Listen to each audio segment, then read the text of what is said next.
মায়েরা কীর্তন বাসরে বসলে বিশেষ করে কীর্তন ছাড়া অন্য কোনো কথা জিভে উচ্চারণ করা নাম অপরাধের মধ্যে একটা অপরাধ হয়। মানুষ ছটফট করে সারাটা জীবন ধরে সংসারে একটু শান্তি আনার জন্যে, কিন্তু মানুষ শান্তি তৈরি করতে পারেন না। কেন? যেখানে যেটা করার প্রয়োজন সেটি মানুষ করতে জানে না, যেখানে যেটি বলার প্রয়োজন সেটি বলতে জানে না মায়েরা। সেই জন্য এই যে কীর্তন আসলে, এই বাবা হচকে, আরে বাবা এই ঘুগনি টুগনি খাবে, নিশ্চয়ই খাবে, কথা বলছো কেন? আপনি ঘুগনি 1000 বার খান, কিন্তু কথাটা বন্ধ করুন, কথাটা একদম বন্ধ, একেবারে কথা বন্ধ। জয় নিতাই। এত হই হই করলে কিছু হবে না, কথা বন্ধ করুন। শুরুতেই কথা বলছেন আপনারা, যে কথাগুলো বলবো সেগুলো মন দিয়ে শোনেন, জীবনে আপনাদেরই কাজে লাগবে, এটা আপনাদের বলে দিই। মন দিয়ে শুনবেন। নিতাই গৌর হরি বল, গৌর হরি বল। দেখি সামনের মায়েরা বলুন হরি হরি বল, হরি হরি বল, হরি বল। হ্যাঁ ঠিক আছে, এইবার কথা শুনবেন। জয় নিতাই। এই যে কীর্তন গান, একটু আগে কীর্তন গান হলো, লীলা কীর্তন বলুন, পালা কীর্তন বলুন, তত্ত্ব কথা বলুন, দৃষ্টান্ত বলুন, সিদ্ধান্ত বলুন, যাই হোক, মোটামুটি ভগবানের কথা শোনার জন্য এই বাসরটি সাজানো হয়েছে। এখানে যিনি পরিবেশনের দায়িত্ব নিয়ে দাঁড়িয়ে থাকবেন তিনি তার কথা বলবেন, আর যারা শোনার জন্য আজকে ব্রতী হয়েছেন, 1 বছর ধরে অপেক্ষা করে আছেন কীর্তন গান হবে আপনাদের গ্রামে, আর সেই একটা বছরের আজকে সেই দুর্লভ দিন, যে দিনটাতে আপনারা অনেক সাধনা করে বসেছেন। কীর্তন শোনাটা দুর্লভ দিন বলা হয়, তার কারণটা বলে দিই। কীর্তন শ্রবণ করা সবার ভাগ্যে জোটে না। গায়ের জোর থাকলে, বুদ্ধির জোর থাকলে টাকা পয়সা রোজগার করা যায়, ব্যাংক ব্যালেন্স বাড়ানো যায়। একটু কিবোর্ডটা আসতে বাজাবে। টাকা পয়সার জোর বাড়ানো যায়, ব্যাংক ব্যালেন্স বাড়ানো যায়, সোনা দানা তৈরি করা যায়, গাড়ি বাড়ি বানানো যায়। কিন্তু ভগবানের যদি কৃপা না হয়, ভগবানেরই কথা শোনার জন্য ভগবানের শ্রীক্ষেত্রে বসা কিন্তু যায় না। যেমন মনে করুন এই গ্রামে হরিনাম হচ্ছে, এই গ্রামে আপনি খোঁজ নিয়ে দেখবেন এমনও একজনের নাম আপনি পেলেও পেতে পারেন যিনি সারাদিন ধরে হরিনাম হচ্ছে, সারা রাত্রির ধরে হরিনাম হচ্ছে, তিনি কিন্তু হরিবাসরে বসে হরিনাম শোনেননি।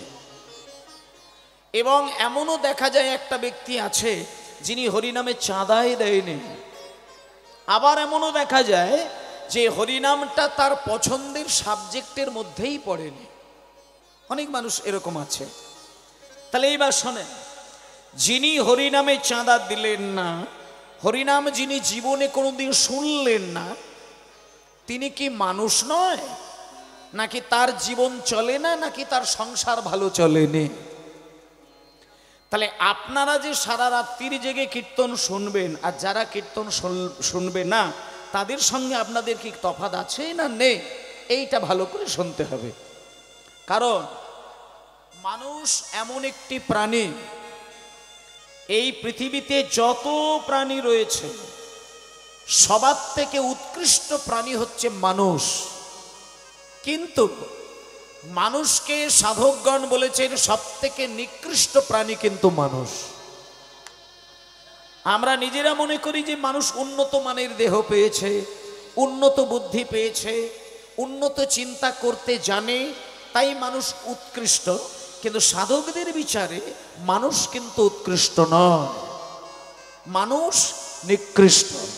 মায়েরা আমার দিকে একটু মন দিয়ে কথাগুলো শুনবেন। আপনারা এরকম যেন চিন্তা করবেন না, আস্তে আস্তে বাবা বাবা আস্তে, একটু আস্তে বাজা। আপনারা যেন এইরকম একটা চিন্তা করবেন না যে এর আগের কীর্তনিয়ার গান শুনলাম, এবার তারপরে রাস হবে, মাঝখানটা একটু কোনো রকমের ছেলে মানুষই করে দিনটা কাটাবো, রাসের সময় ধেই ধেই করে নাচবো। এরকম একটা অসভ্য চিন্তা করবেন না, এটা আমি বলে দিই। হরি বল, হরি বল। কীর্তন আসরে এখন বর্তমানে অষ্ট সখী মিলে নাচের একটা কম্পিটিশন তৈরি করেছে। কিন্তু মানুষ কত নির্লজ্জ দেখুন, যেখানে হাকৃষ্ণ বলে ভক্তদের কান্নাকাটি করে আত্মনিবেদনের ক্ষেত্র তৈরির জন্য হরিনাম হয়, সেখানে 18 বছরের যুবতী মেয়েদেরকে নিয়ে কোমর দুলিয়ে নাচ দেওয়া হচ্ছে। আর সেই নাচ দেখার জন্য আগে থেকে খাওয়া দাওয়া সেরে ঘুমিয়ে টুমিয়ে ফ্রেশ হয়ে এইবার আঁটো সাঁটো হয়ে আমরা রাস শোনার জন্য বসে থাকি। এই জন্যেই একটা কথা বলি, আপনি যতই হই হই করে জীবনকে সাজানোর চেষ্টা করেন, ধর্মের মধ্যে গ্লানি ছড়ানোর চেষ্টা যদি তৈরি করেন, আপনার সংসারে শান্তি আপনি কোনোদিন খুঁজে পাবেন না। এখন বর্তমানে যে রাস হচ্ছে, আমি 100% বলবো ধর্মে গ্লানি প্রবেশ করার একমাত্র কৌশল। কারণ ভগবান শ্রীকৃষ্ণ যখন গোপীদেরকে নিয়ে রাস করেছিলেন, একটা মায়েদের একটা কতগুলো পয়েন্ট আমি বলে দিই, এগুলো মন দিয়ে একটু শুনবেন। মায়েরা তো সংসারের লক্ষ্মী, তাই লক্ষ্মী হয়ে সেজেছেন যখন, একটা লক্ষ্মীর আচরণ কেমন থাকা উচিত, লক্ষ্মী কিরকম চিন্তা করে সংসারে বসবাস করা উচিত, এইটা মিনিমাম জ্ঞানটা আপনারা একটুখানি নেওয়ার চেষ্টা করবেন। শুধু রাস শ্রবণ করলেন, আনন্দ করলেন, বাড়িতে গিয়ে ঘুমালেন, আর লোককে বললেন দারুণ নাচ হয়েছে কালকে, এত বছর কীর্তন হচ্ছে, এত ড্যান্স আমি কোনোদিন দেখি না, ওতে কিছু লাভ হবে না। আপনি অপরাধকে ভঞ্জন করার জন্য কীর্তন করলেন, কিন্তু বেশি করে অপরাধ আপনি সঞ্চয় করলেন। একটু মাথায় রাখবেন, যে রাস শুনে নাচে নাচুক, কিন্তু সাধক হবার চেষ্টা করবেন, সাধনা থাকার চেষ্টা করবেন, যাতে করে কীর্তন বাসরে বসে আপনি যেন একটা সেকেন্ডের জন্য আপনি নিতাই চরণে, গৌর চরণে যেন আপনার মনটাকে নিবেদন করতে পারেন। নিতাই গৌর, হরি বল হরি বল। আরেকটা কথা বলে দিই, রাস আপনারা শোনেন, তাতে বাধা নেই, কিন্তু একটুখানি আপনারা তো নারী জাতি, এখন তো সারা বাংলা ব্যাপী রাসলীলা হচ্ছে, কি মারাত্মক মারাত্মকভাবে নাচের আসর হচ্ছে, চোখ পাতা যাবে না। এখন বর্তমানে যে কীর্তন হচ্ছে, আমি অন্ততই হরিবাসরে দাঁড়িয়ে পরিষ্কার করে বলে দিই, দুটো ব্যক্তির জন্য কিন্তু এখন কীর্তন হচ্ছে না, দুটি ব্যক্তির জন্য কীর্তন হচ্ছে না। যারা পরিপূর্ণ ভক্ত মানুষ হয়, তাদের জন্য কীর্তন এখন আর হরিবাসরে হয় না। আর যারা পরিপূর্ণ ভদ্রলোক, তাদের জন্য এখন কীর্তন হচ্ছে না। যারা 100% ভদ্র, তারা রাসলীলার মঞ্চে একটা সেকেন্ড বসে থাকতে পারবে না। আর যাদের ভেতরে কৃষ্ণ অনুরাগী প্রেম আছে, গৌরাঙ্গের প্রীতি আছে, ভক্তি আছে, তারা একটা সেকেন্ড রাসলীলার সামনে বসে থাকতে পারে না। আমি একটা কথা বলে দিই, টাকা পয়সার গরম আছে, বাসর সাজাচ্ছে, আনন্দ করার জন্য রাসের শিল্পীদের আনা হচ্ছে, তারা 9খানা 8খানা মেয়েকে, ইয়াং মেয়েকে সাজিয়ে গুছিয়ে বাসরে তুলছে, আর কমিটির ভাইয়েরা দাদারা রাত্রি 10টার পরে দাদা খেয়ে দাদা সেজে বসে আছে। হরি বল। এতে করে কিচ্ছু হবে না, কিচ্ছু হবে না। আমি ম্যাক্সিমাম হরিবাসরে দেখেছি, রাসমঞ্চে রাস শুনবে বলে মদ খেয়ে নিজেকে ফ্ল্যাট হয়ে একদম তৈরি হয়ে আছে, আনন্দ করব রাসমঞ্চে দাঁড়িয়ে। কিন্তু বাবা, একমাত্র পৃথিবীতে যতগুলি ধর্ম দেখা যায়, যতগুলি ধর্ম বলি, 4000 ধর্ম বিশ্ব ব্রহ্মাণ্ডের মধ্যে থাকে, তার মধ্যে 10টা ধর্ম প্রকট। এবার এই 10টি ধর্মের মধ্যে সবথেকে উৎকৃষ্ট ধর্ম সনাতন ধর্ম। কিন্তু একটা কথা বলি, এই মুহূর্তে সনাতন জাতি কিন্তু খুব নিম্ন জায়গায় রান করছে, নিম্ন জায়গায় দাঁড়িয়ে রয়েছে। কোনো ধর্মসভায় দাঁড়িয়ে মানুষ কিন্তু ড্রিঙ্ক করে, মদ খেয়ে, অসভ্য নাচ নেচে ধর্মের কথা ছড়িয়ে দেওয়া, এটা একমাত্র হিন্দু সনাতন ধর্ম ছাড়া অন্য কোনো ধর্মে হয় না। আস্তে আস্তে মা বসে পড়ুন, বসে পড়ুন। ও মা, ও শ্যামলীর মা, একটু বসুন, বসুন, হ্যাঁ বসুন বসুন বসুন। জয়নিতা আজ একটা হবে না, আপনি বসুন। আমি আপনাদের অনুরোধ করছি, কতকগুলো কথা আপনারা একটু মন দিয়ে শুনে যান। গতদিনে শিবরাত্রি হয়েছিল, সেই শিবরাত্রির রেশ কিন্তু আজও চলছে। কেমন করে কীর্তন শুনলে, কেমন করে সংসারের ঘানিটা টানলে পরে আপনার চোখ থেকে জল গড়াবে না, সেইটা একটু বিচার করে কীর্তন শুনবেন। শিবরাত্রির দিনে শিবের পায়ে জল ঢাললে, শিবের মাথায় জল ঢাললে আপনি ভাবলেন যে আপনি একটা বিরাট কিছু কাজ করে ফেললেন, ওটা নয়। সবই ইনার মিনিংগুলো বুঝতে হবে। কেন শিবের মাথায় জল ঢালবো, কেন হরিবাসরে বসে বাহু তুলে মাঝে মধ্যেই হরি বলবো, কেন রাসলীলা শুনবো, কেন আনন্দ করব। হরি বল, হরি বল। বলি, এই যে কীর্তনটা হচ্ছে, এই কীর্তনের বিভাগ কিন্তু মূলত দুটি।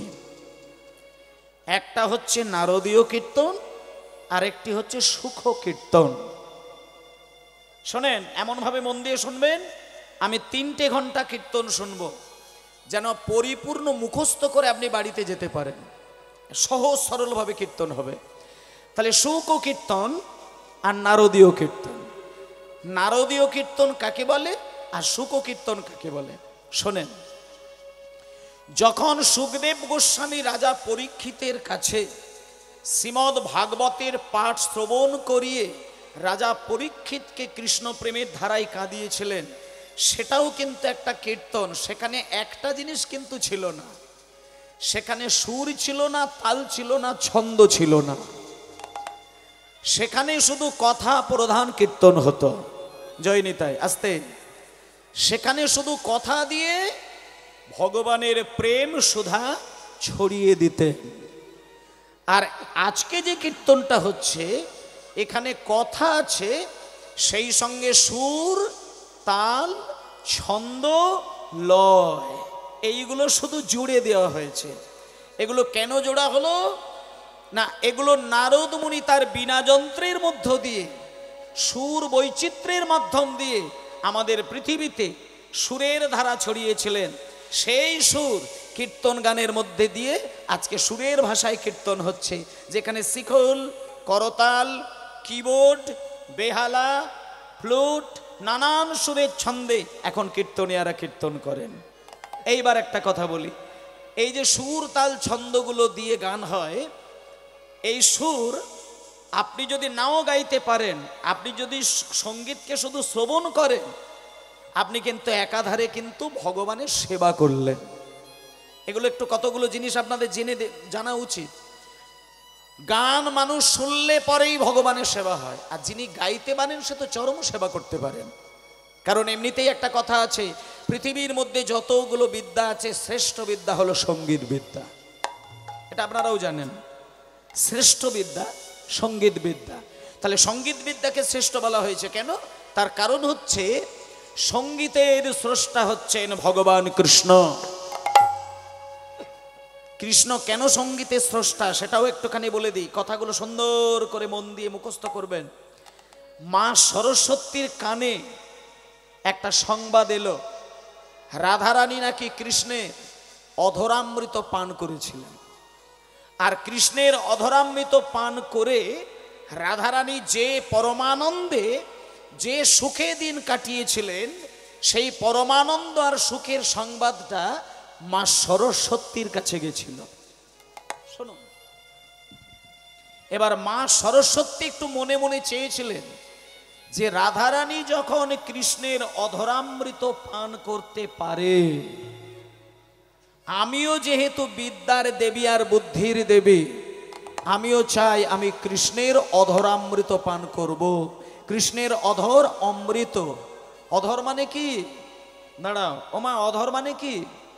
অধর মানে ঠোঁট, আর অমৃত মানে ঠোঁটের চুম্বক।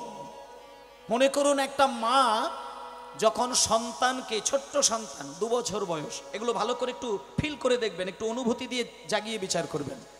যখন একটা মা তার 6 মাসের ছেলেকে কিংবা 1 বছরের ছেলেকে বুকে জড়িয়ে ধরে তার ঠোঁটে ঠোঁট দিয়ে চুম্বন করে, সেই চুম্বনের মধ্যে যে একটা বাৎসল্য প্রীতি, এটা যদি আপনার গর্ভ থেকে সন্তানের জন্ম না হয়, আপনি বুঝতে পারবেন কি?